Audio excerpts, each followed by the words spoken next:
नमस्कार, मी सिद्धता पाटील. तुमची मुंबईची मराठी मुलगी आज मिस युनिव्हर्स USA 2026 झालेली आहे. मी इथे कॅलिफोर्नियाला युएसच्या नॅशनल स्टेजवरती रिप्रेझेंट केलंय. सध्या सॅन फ्रान्सिस्कोला असते. खंत फक्त या गोष्टीची आहे की मी कधी महाराष्ट्राला कुठे रिप्रेझेंट नाही करू शकत, कारण त्यावेळी माझ्याकडे पैसेही नव्हते स्वतःची स्वप्न पूर्ण करायला. आज कुसुमाग्रजांचा वाढदिवस आहे. त्याला आपण मराठी भाषा दिवस म्हणून साजरा करतो. ज्यांना माहिती नाहीये, मी कोळी समाजात वाढलेली आहे, महाराष्ट्रीयन आहे आणि मराठी ही माझी मातृभाषा आहे. मी स्वतःला आज एक प्रॉपर मुंबईकर मानते. पिठलं, भाकरी, सुरमई, पॉपलेट, ठेचा हे सगळे इमोशन्स आहेत माझ्यासाठी. पणशीकरांचं खरवस मलाही भयंकर आवडतं. माझ्या मैत्रिणींना माहितीये, आजही मला खुश करायचं असेल तर वडापाव, पावभाजी किंवा पाणीपुरी. मुंबईला आल्यावर माझ्या आईच्या हातचे उकडीचे मोदक आणि त्यावर तूप.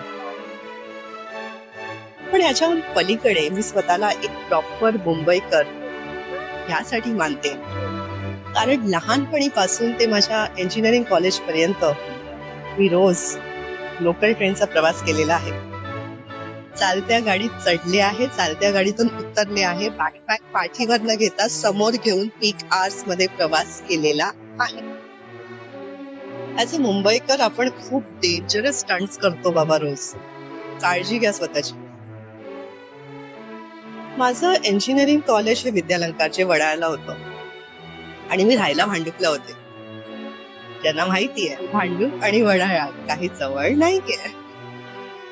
भांडुपहून कुर्ला आणि मग कुर्ल्याहून हार्बर लाईनची ट्रेन चेंज करून मग वडाळा. वडाळ्याहून दादर जवळ होतं, त्यामुळे मी माझ्या मैत्रिणी 110ची बस पकडून सिद्धिविनायकला जायचो. असे 4 वर्ष इंजिनिअरिंगचे मी काढले आणि आज मी मायक्रोसॉफ्ट मध्ये सिनियर इंजिनियर म्हणून आहे. आपण मुंबईचं स्पिरिट ज्याला म्हणतो, मुंबईने मला कष्ट करायला शिकवलं. भयंकर कष्ट केलेत. महिने नाही, वर्ष, दशक कष्ट केले. माझ्या अमेरिकन मैत्रिणी मला म्हणत असतात की तू एवढी फास्ट का चालतेस. तर त्यांना मी कसं समजावू की मी मुंबईची आहे, आपल्याला लेट नसतो झाला तरी आपण फास्ट चालतो. त्यामुळे आज प्रत्येक कष्ट करणाऱ्या मुंबईकराला आणि ठाणेकरांना सुद्धा माझा मानाचा मुजरा.